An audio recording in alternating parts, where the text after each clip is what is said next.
Je peux dire c'est grâce au dessin que j'ai appris à lire. Comment? C'est grâce au dessin que j'ai appris à lire.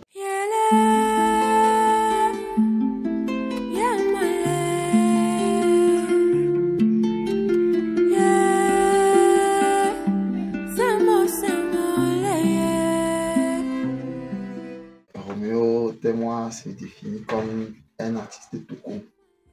Parce que dit artiste et plasticien, ce serait un peu limité. Ce serait un peu limité cette expansion de l'art. Nous sommes à l'ère de l'art contemporain où l'artiste fait de son expression une sorte d'élément qui lui permet de s'exprimer de plusieurs manières, que ce soit par la sculpture, la chanson même, la performance, la peinture, l'installation. Tous ces médiums-là concourent à exprimer la vision de l'artiste. Du coup, je dirais que je suis artiste tout court. Ouais, en dehors de la peinture, j'ai déjà eu à utiliser la vidéo, la photographie aussi pour les travaux inédits, bien évidemment, parce qu'on fait beaucoup d'expérimentations. En atelier, il y a plein de tableaux qui sont jamais sortis. Pour la première fois, j'ai eu à m'exprimer en sculpture par assemblage. C'était lors de la Biennale du Dakar, lors d'une carte blanche que j'avais à la Galerie Mémoire africaine pour la dernière Biennale du Dakar. Du coup, ça fait partie des médiums que j'utilise communément comme moyen d'expression en fait. Tu peignes à l'acrylique? Ouais. Essentiellement ou bien? Et de l'encre aussi. Pourquoi ce choix? Déjà, l'acrylique, c'est un médium assez difficile à manier parce qu'il n'y a pas de repentir en acrylique. C'est-à-dire? Ouais, le repentir, en fait, on pourrait parler de repentir comme les éléments qui nous permettent de rectifier certains éléments. Comme avec la peinture à huile. La peinture à huile, tu peux commencer un tableau aujourd'hui. Des jours plus tard, tu viens, tu mets une autre ombre et tout. Ça sèche un peu lentement. Par contre, l'acrylique, c'est un médium et il n'est pas toxique du tout. Oui. Oui. L'acrylique, c'est pas un médium toxique. J'utilise l'encre parce que j'ai besoin d'avoir une certaine transparence, une certaine profondeur dans le rendu plastique que je mets. Et en dehors de l'encre et de l'acrylique, j'utilise aussi du transfert. Le transfert, c'est un procédé plastique que j'ai expérimenté plusieurs fois qui me permet d'avoir l'encre d'un papier ou des écritures d'un papier sans toutefois garder la matière en elle-même sur le support. C'est-à-dire, vous verrez là, ça n'a rien à voir avec du collage. Par contre, je peux facilement avoir l'encre du médium. Je peux avoir les écritures du médium. Et une fois que j'ai effectué ce transfert, l'image transférée, c'est dit à l'envers. À l'envers, en fait, parce que ça entre déjà dans le cadre de ma démarche. Parce que pour lire certains textes qui sont sur mes tableaux, et j'ai expérimenté cela lors de la dernière biennale du Dakar, où j'ai fait une installation avec un miroir. Le miroir, en fait, c'était un moyen de montrer la réalité des choses, parce que c'est face à un miroir qu'on voit vraiment la réalité des choses. Et en utilisant le miroir, on parvenait à lire facilement les écritures. Et ce n'est pas fortuit, hein, c'est l'utilisation de ces écritures-là. Ça fait partie des copies de magazines, des journaux qui illustrent parfaitement mon état d'esprit lors de la création. Bon, c'est une toile qui est comme une sorte de performance d'abord pour moi. Une toile hyper introspective qui sont en fait, mes travaux sont en fait une extension de moi. Tes travaux sont une extension de toi et tu me confiais avant-hier, je crois, que tu as plus de plaisir dans le processus de création que dans le rendu. Comment tu expliques ça? Je peux dire que c'est une sorte de thérapie déjà pour moi. Parce que le rendu en lui-même, c'est d'autres personnes qui voient le rendu comme étant exceptionnel. Avant qu'il ne soit à ce stade, vu que j'ai donné cours d'anatomie à l'Institut des Beaux-Arts de Chumban, je m'amusais à dessiner les personnages d'abord tels qu'ils apparaissent dans la réalité, de façon à ce que n'importe qui puisse les reconnaître. Et par la suite, je les transforme. Tout comme la société, j'agis sur les tableaux. Déjà, la société, c'est comme des individus en société qui ont une certaine apparence et sont corrompus par la société, par tout ce qu'on a mis sur pied comme étant légal, mais qui ne sont pas faits. Moi, je retranscris fidèlement l'image parce que tout ça, c'est d'après modèle vivant ou d'après photo. Oui, j'ai des gens qui posent pour moi. Je les dessine par la suite et je les déconstruis. La déconstruction en elle-même, c'est l'un des éléments majeurs, je pourrais dire, qui entre dans ma démarche.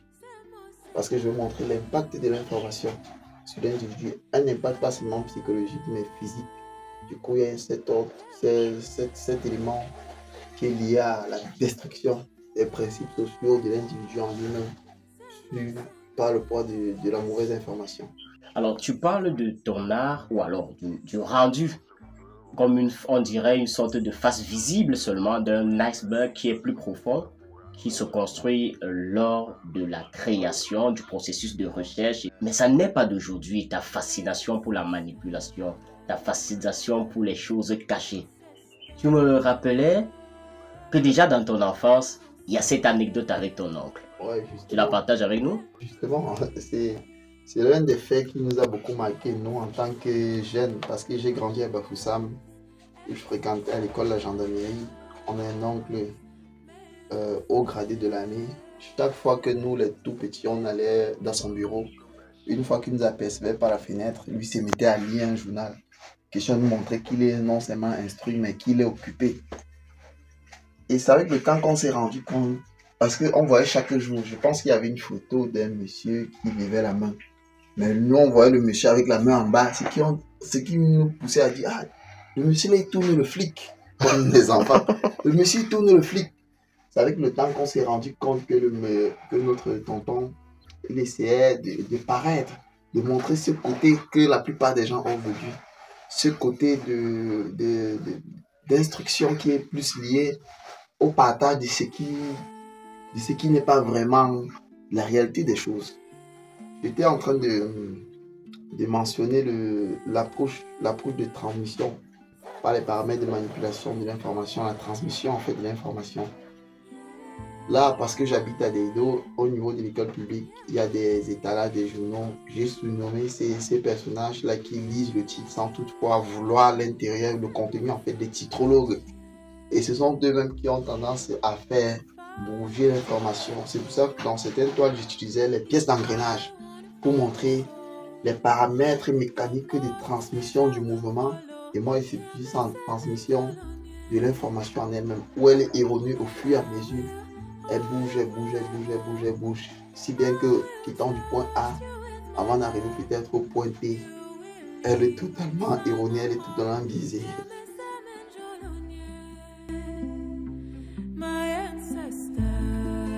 Je suis né à Bafoussam, où j'ai fait les études de la maternelle jusqu'au secondaire.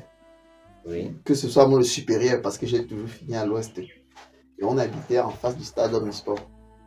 Et pour moi, c'était un support vraiment idéal, où on s'amusait à prendre du charbon ou de la craie et aller dessiner sur les gradins. Le stade Omnisport de Bafoussam, pas loin du Saint-Thomas. Là, les gradins, c'était à perte de vue. On pouvait dessiner comme on voulait. Et j'ai développé cette aptitude liée au dessin. Et ça m'a beaucoup aidé parce que chaque fois que je voyais des images, il me fallait à tout prix avoir une sorte de signification, pouvoir poser des mots sur ces images qui me fascinaient tant. Ce qui fait que ma mère, avec cette habitude de me donner 200 francs à la fin de chaque semaine pour aller changer les bandes dessinées. Il y avait les bandes dessinées Tex Wheeler, Zembla, Kiwi, Black Laurent et tout, Sangoku aussi.